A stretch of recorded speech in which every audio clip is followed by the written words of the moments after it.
자, 정부의 의과대학 정원 확대에 반대하는 의료계가 네. 단체 행동을 예고하면서 긴장감이 지금 고조가 되고 있습니다. 네, 관련 내용 백송문 변호사, 장현주 변호사와 함께 자세히 짚어보도록 하겠습니다. 안녕하십니까? 네, 안녕하세요. 반갑습니다.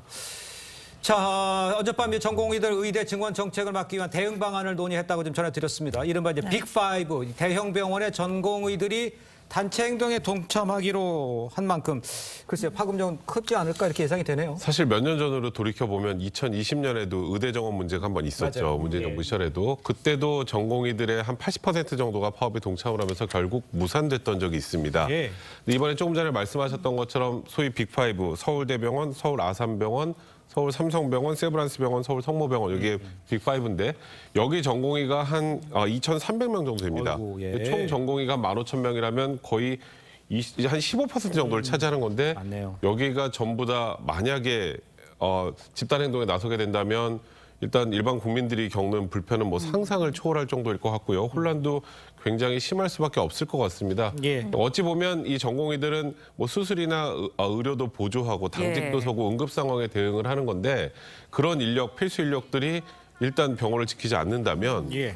이걸 과연 어떻게 정부에서도 대응책을 마련할 수 있을지에 대해서도 여러 가지 고민이 깊을 것 같습니다. 그러네. 네, 대학병원의 중심 축인 역할을 하기도 하는데 의사들이 이제 이번 주가 좀 분수령이 될 것 같은데 의사들이 언제 어떤 방식으로 집단 행동을 이어갈지 여기도 이번 주에 예고가 돼 있는데 구체적으로 어떤가요? 일단 대한의사협회죠. 의협이 이제 15일이니까 내일 모레인데요. 일단 그 걸기대회를 열기로 했습니다. 그러니까 의대정원 반대 걸기대회를 지금 동시다발적으로 연다는 계획이고요. 네. 17일에는 집단 행동을 할지 그 거부 일정들에 대해서 논의를 한다고 합니다.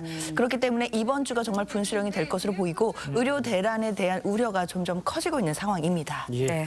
그런데요, 이 전공의가 이른바 피고용 의사잖아요. 그래서 파업 주체가 될 수 없다 이런 해석도 나오고 있는데 그러다 보니까 이제 개정된 의료법에서는 어떻게 적용되느냐 이게 좀 관심인 거예요. 근데 이게 지금 조금 혼란스러운 상황인데요. 네. 조금 전에 말씀하셨던 것처럼 전공의 같은 경우는 그래서 파업을 하는 게 아니고 그러니까 쉽게 말해서 휴가를 내고 일을 안 하는 거예요. 그렇게 생각하시면 됩니다. 예. 그래서 파업의 주체가 될 수 없는 그러니까 근로자성이 부인되기 때문인데 예. 이제 개정근로법에 적용되느냐는 이제 업무 개시 명령 그러니까 쉽게 말해서 일을 안 하면 업무에 복귀해라라고 하는 게 이제 업무 개시 명령이잖아요. 그렇겠죠. 예. 업무 개시 명령을 내렸는데 그걸 거부하면 최대 징역 3년까지 이론적으로 선고 가능합니다. 네네. 예전의 의료법 같은 경우는 이 업무 개시 명령 불응 같은 것이 이제 면허 취소 사유가 아니었어요. 근데 이번에 이제 변경이 된 건 이게 포함된 게 아니라 어떤 죄든 금고형 이상 선고를 받으면 면허를 취소할 수 있게 취소가 되거든요. 의사면허를 네, 그러니까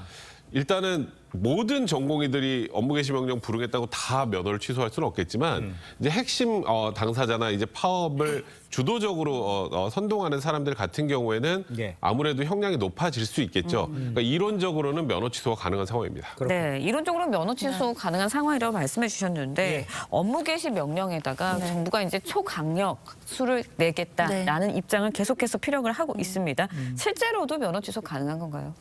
일단 결과적으로는 가능하다고 봐야 될 것 같습니다. 일단 정부가 이번 파업에 대해서는 강경하게 대응하겠다는 입장을 고수하고 있고요. 예. 특히 복지부가 아까 백 변호사님 말씀 주신 것처럼 업무 개시 명령을 내리게 되고 그것을 의사들이 위반하게 된다라고 한다면 면허 정지 처분도 할 수 있습니다.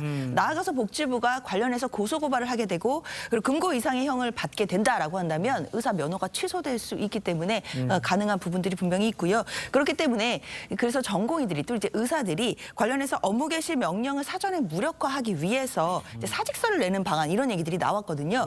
그래서 지금 정부에서는 수련 병원에다가 집단 사직서 수립 금지 명령까지 지금 내려놓은 상황입니다. 알겠습니다. 뭐 면허 취소 이야기도 예. 저희가 하고 있습니다만 이거에 앞서서 가장 걱정스러운 거 의료진들이 이제 뭐 휴가를 가거나 뭐 파업을 하면 이런 결국 피해를 보는 거는 이제 환자들이잖아요. 이게 가장 중요한 거예요. 이제 가장 걱정스러운 부분은 이제 응급 환자들을 이제 진료하고 케어할 사람들이 사라지는 거고요. 맞아요. 그리고 이제 지금 굉장히 중요한 수술을 앞둔 분들도 네. 꽤 있겠죠. 예. 근데 그분들 지금 수술 일정 밀리면 그거는 생명이 왔다 갔다 할 수 있는 문제가 됩니다. 네. 그렇기 때문에 지금 사실 2020년에도 그 당시 의대 증원 하려다가 결국 못했던 주요한 이유기도 한데 예. 근데 일단은 이번 지금 윤석열 정부에서는 이에 대해서 물러설 의사는 전혀 없는 것 같습니다.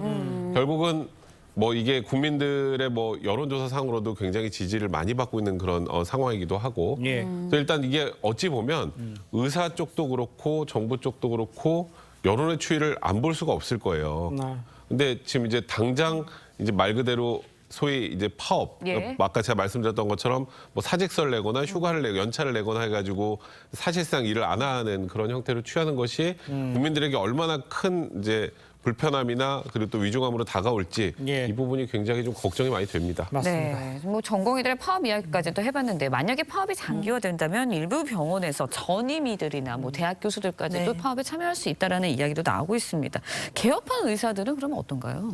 그래서 지금 말씀 주신 것처럼 전임이나 지금 대학 교수들도 이탈할 가능성이 있는데요. 왜냐하면 일단 전공의들이 먼저 파업을 하게 된다라고 한다면 그 빈 공간을 또 전임의가 먼저 이제 투입이 되기 때문에 네. 그런 부분에서는 또 전임의까지도 영향을 미칠 수 있을 것 같고요. 네. 특히 이제 장기간 파업이 끝나고 난다라고 한다면 정상화하는 데까지도 상당히 시일이 걸릴 수 있습니다.